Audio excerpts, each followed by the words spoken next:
One nation one election को लेकर देश में तमाम तरह की बातें अब सामने आ रही हैं। कोई कह रहा है कि देश में वन इलेक्शन होना चाहिए, तो कोई कह रहा है कि वन इलेक्शन करेंगे साहब तो तानाशाही आ जाएगी।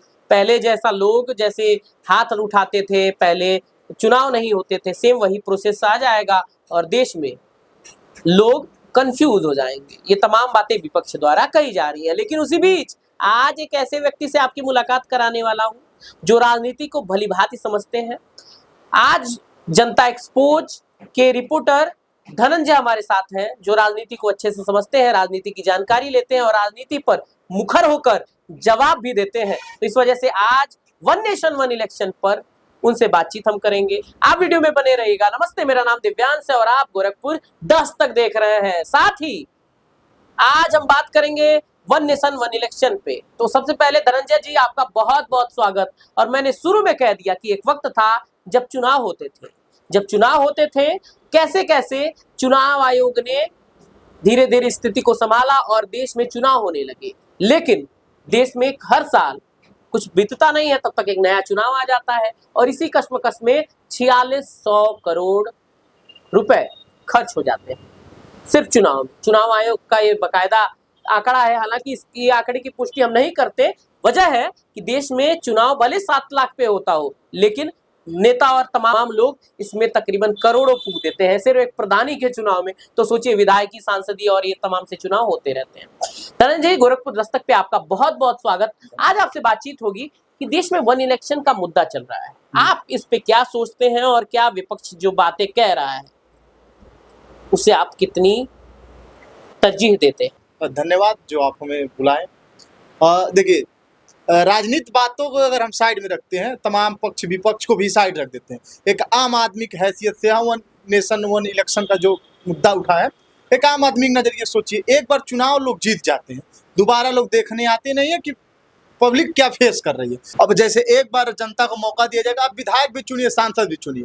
अब जैसे देख लीजिए, अब एक पार्टी का अगर हम सांसद चुनते हैं, ठीक, दूसरे पार्टी का विधायक भी, तो हमें मौका कम से कम ये तो मिलता है कि हम सांसद चुन रहे हैं। अगर इस पार्टी के सांसद से हम ना खुश हैं, अगर ये हमारे सांसद जिन नहीं आते हैं, तो हमारे पास दोबारा मौका रहेगा तो हम दूसरी पार्टी का विधायक चुन लेंगे।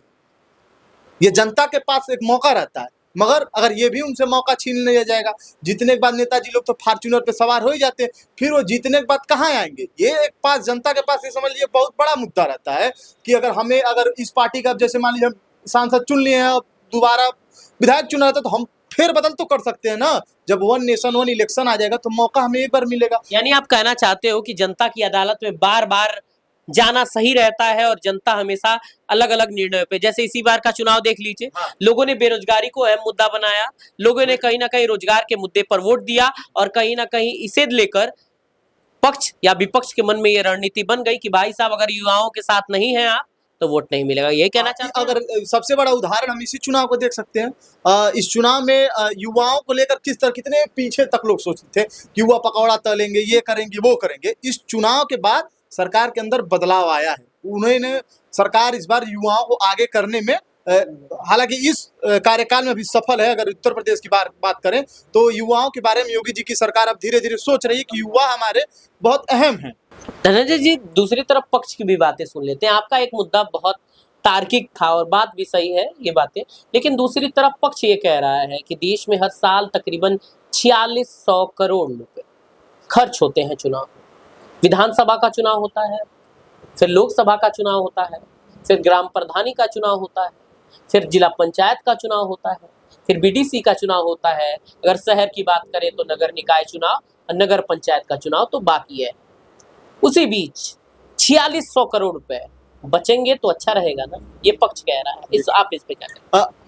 पक्ष तो 4600 करोड़ रुपए बचाने की बात कर रहा है, तो विपक्ष, अब देखिए, अगर पक्ष है, अगर विपक्ष नहीं है, फिर भी आपकी बात जो है कौन उठाएगा? अगर विपक्ष के पास बात रहेगा तभी तो पक्ष सुनेगा। अब जैसे मान लीजिए छोटी छोटी क्षेत्रीय पार्टी हैं, अब उनके पास उतने बजट नहीं है कि वो बीजेपी का मुकाबला कर सके, क्योंकि बीजेपी ही कानून ला रही है। बीजेपी के पास तो बहुत पैसे हैं। बीजेपी के पास किसी से छुपा नहीं, उनके पास बहुत पैसे हैं, वो सत्ते में भी है। और जो ना कि सत्ता में जो नहीं रहेगा उसके पास पैसे कम है। वो कैसे एक ही दफा एक ही साथ लोकसभा का भी चुनाव लड़ेगी, विधानसभा की भी चुनाव लड़ेगी, एक कह सकते हैं क्षेत्रीय जो पार्टी हैं वो इसका विरोध कर रही हैं और आगे हमें लगता है कि करेंगी। तो देखिए, देश के बारे में आप सोच रहे हैं, अच्छी बात है, तो सबको साथ में लेकर चलिए। जब सबको साथ में लेकर चलेंगे तो सबकी तमाम सी आइडिया रहेंगे, कोई हो सकता है इससे बेहतर आइडिया दे। अच्छा, जब ये चीजें देश में आ रही थी, लोग कंफ्यूज हो रहे थे। सबसे बड़ी चीज है कंफ्यूजन कि लोकसभा का चुनाव हो रहा है, फिर विधानसभा का चुनाव होगा, फिर पंचायती का चुनाव होगा और ये तमाम से चुनाव होते रहेंगे। लोगों के अंदर कंफ्यूजन नहीं पैदा हो जाएगी कि हम किस नेता को चुन रहे हैं, किस पार्टी को चुन रहे हैं? क्योंकि कई ऐसी जगह है, मैं आपको बता देना चाहता हूँ, जैसे आदिवासी कई जनजाति हैं, कई जाति ऐसी दूर दूर दराज इलाकों में रहती हैं, भारत के अलग अलग क्षेत्रों में रहती हैं, भारत के अलग अलग प्रांतों में रहती हैं। कहीं उनके अंदर कंफ्यूजन ना पैदा हो जाए, क्योंकि कई बार मैंने देखा है कि लोग पार्टी के सिंबल पे वोट देते हैं, लेकिन जब चुनाव होगा तो लोगों के अंदर कहीं ये कंफ्यूजन ना हो जाए कि विधानसभा में पार्टी इसको साथ है, कहीं गठबंधन, क्योंकि लगातार ये भी देखा गया है कि गठबंधन में जो पार्टियां लोकसभा में साथ रहती हैं वो विधानसभा में अलग अलग चुनाव लड़ती हैं, धनंजय जी। तो मैं ये आपसे पूछना चाहता हूँ, कहीं कंफ्यूजन तो नहीं होगा लोगों के मन में? नेता को लेकर कंफ्यूजन तो होगा ही, मुझे लग रहा है। कंफ्यूजन होगा क्योंकि हमारे भारत के लोग बहुत भोले होते हैं। यहाँ व्यक्ति विशेष के बारे में नहीं लोग सोचते, यहाँ पार्टी के लोग बारे में सोचते हैं। फलाने हमरे पार्टी के हैं, ढेकाने हमरे पार्टी के हैं, जिंदाबाद जिंदाबाद के लोग नारा लगाते हैं। जब तक आप अपने व्यक्तिगत के बारे में नहीं सोचेंगे कि कौन हमारे लिए अच्छा करेगा, कौन बुरा करेगा, लाजमी है कि आपके साथ हमेशा ठगी होगी। और इसका आपने पहले ही कहा कि कई लोग हैं बेचारे जो नेता अपने सांसद तक को नहीं पहचानते हैं। हालांकि आप चुनाव कवर किए होंगे तो आपको पता ही होगा, ऐसे बहुत लोगों से पाला पड़ा होगा जो अपने सांसद को नहीं पहचानते, विधायक को नहीं पहचाने।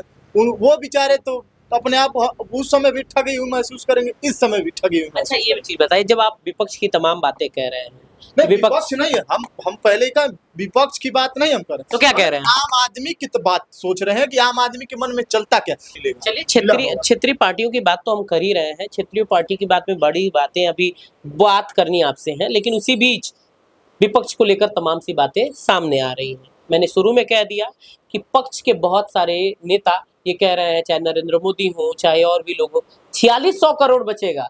फायदे को तो बात है ना कि 4600 करोड़ रुपए बचेंगे, लेकिन आप विपक्ष की बातें भी कह रहे हैं कि विपक्ष ऐसा सोच रहा है। उसी बीच कपिल सिब्बल का मैं आपको बयान बता देता हूं। उन्होंने कहा है कि ये कहीं ना कहीं बीजेपी को झटका देगा और देश में ऐसी भावना बढ़ेगी कि पीएम मोदी ही कुएं में खोदेंगे और उसी कुएं में गिर जाएंगे। ये कपिल सिब्बल ने कहा है। तो क्या इससे बीजेपी को नुकसान भी होगा अगर देश में वन नेशन वन इलेक्शन आता है? तो आप देखिए, नुकसान वाली कोई बात है नहीं है। सबको पता है आज के जमाने में जो जमाना चल रहा है इसमें पैसे का बहुत रोल है। अब आदमी कितना हो अच्छे हो, कितना हो विचार आपको बहुत अच्छा हो, अब पढ़ाई लिखाई की बात करें, रोजगार की बात करें, मगर नहीं, अगर आपके पास पैसे हैं तो आपके पक्ष में चुनाव आ जाएगा। भले आप कुछ भी करें, चाहे जमीन पे काम करें या ना करें, अगर पैसे हैं तो पार्टी को फंड करिए। ये तंज नहीं तंज नहीं कस रहे हैं, ये हमारा विचार नहीं है। हमें लगता है कि भारत के आधे लोगों का विचार इस पे होगा कि आप जमीनी स्तर पर कुछ मत काम करिए, वादा करके चले जाइए। अगर आपके पास पैसे हैं, पार्टी को फंड करिए। भले आप 2-4 को मर्डर किए हैं, आपके ऊपर रेप का केस दर्ज है, तमाम से ऐसे भारत के तमाम संगीन आरोप भी आप पे लगे हुए हैं, आपके पास पैसे हैं तो पार्टी देखेगी इनके पास पैसे, ये तो ज़्यादा फंड करेंगे, ये अच्छा चुनाव लड़ेंगे, हम अगर इनको टिकट देंगे तो इनके क्षेत्र में आएंगे तो अच्छा व्यवस्था करेंगे। 1-1 लाख का भीड़ की हमें जरूरत है, 2-3 लाख भीड़ ला कर दे देंगे। तो ये हमें तो नहीं लगता कि बीजेपी को नुकसान है, क्योंकि आज के ज़माने में बीजेपी के पास सबको पता है कि अगर ये खुद लोग कहते हैं, हालांकि बीजेपी खुद कहती है कि भारत की सबसे बड़ी पार्टी हमारी ही है, तो बाकायदा उन्होंने सदस्यता अभियान भी तो चलाया। अरे सदस्यता अभियान तो दूसरी बात, हर कोई कर रहा है, हालांकि बीजेपी थोड़ी जल्दी कर रही है और ज़्यादा इस पे ध्यान दिए कि सदस्यता अभियान, क्योंकि पिछले चुनाव से थोड़ा सा इनको झटका लगा, इसकी वजह से सदस्यता अभियान, तो इसका कोई बहुत बड़ी रोल नहीं है सदस्यता। क्षेत्रीय पार्टियों की बात करेंगे, हाल ही में समाजवादी पार्टी ने एक बड़ा स्टैंड लिया है। जम्मू कश्मीर में चुनाव हो रहे हैं, जम्मू कश्मीर में चुनाव में उन्होंने अपनी पार्टी से 20 उम्मीदवारों को टिकट दिया है। हालांकि वो इंडिया गठबंधन के घटक दल होने के बावजूद वो इस पार्टी में नहीं रहेंगे, अलग से वो लड़ रहे हैं, लेकिन तीसरे चरण में। आज आप इस पे क्या सोचते हैं, और क्या समाजवादी पार्टी जो कर रही है, अगर आने वाले साल में जब वन नेशन वन इलेक्शन पर मुहर लग जाएगी तो सपा इसका खामियाजा भी भुगत सकती है। हाँ, देखिए राजनीति में हर व्यक्ति चाहता है कि एक दूसरे को हम काट कर आगे बढ़े, ठीक है। तो सपा भी कहीं सोचते हैं कि अब राज्य की पार्टी से हटकर कहीं ना कहीं हम राष्ट्रीय पार्टी में, हमारा भी एक राष्ट्रीय पार्टी में हम आगे आए। आप इस तरह समझिए, बीजेपी और कांग्रेस तो बड़ी पार्टी है, पहला और दूसरा स्थान इनको माना जाता है। अब जो क्षेत्रीय पार्टी हैं, अब ये धीरे धीरे अपना दायरा बढ़ा रही हैं ताकि नेशनल पार्टी जो है उनको हम टक्कर दे सके। इसीलिए समाजवादी पार्टी जम्मू कश्मीर में चुनाव लड़ रही है, आज़ाद समाज पार्टी जाके हरियाणा में चुनाव लड़ रही है। तो कहीं ना कहीं अगर ये अपना दायरा नहीं बढ़ाएंगे तो आप समझ सकते हैं क्षेत्रीय पार्टी अगर दायरा नहीं बढ़ाएंगे तो इनके पास माल भी कम है, तो ये इन्हें वन नेशन वन इलेक्शन का खामियाजा भुगतना पड़ेगा। जिस तरीके से आपने हर बात रखी, वाकई में आज जितने भी लोग देख रहे हैं ना, उनके अंदर से एक कंफ्यूजन तो दूर हो गई, क्योंकि लोग कह रहे थे कि अगर वन नेशन वन इलेक्शन से राहत मिलती है, वन नेशन वन इलेक्शन से आपके हमारे जेब के 4600 करोड़ बचते हैं, तो घटा क्या है। दूसरी तरफ हमने आज समझा कि विपक्ष इस पे रणनीति क्यों बना रहा है और क्या वाकई में क्षेत्रीय दलों को नुकसान है। तो आज धनंजय जी ने पूरी बात कही। आपको ये वीडियो कैसी लगी जरूर बताइएगा, साथ ही कमेंट जरूर कीजिएगा और ये बताइएगा कि वन नेशन वन इलेक्शन जरूरी है या दूसरे पार्टियों के लिए खतरे की घंटी।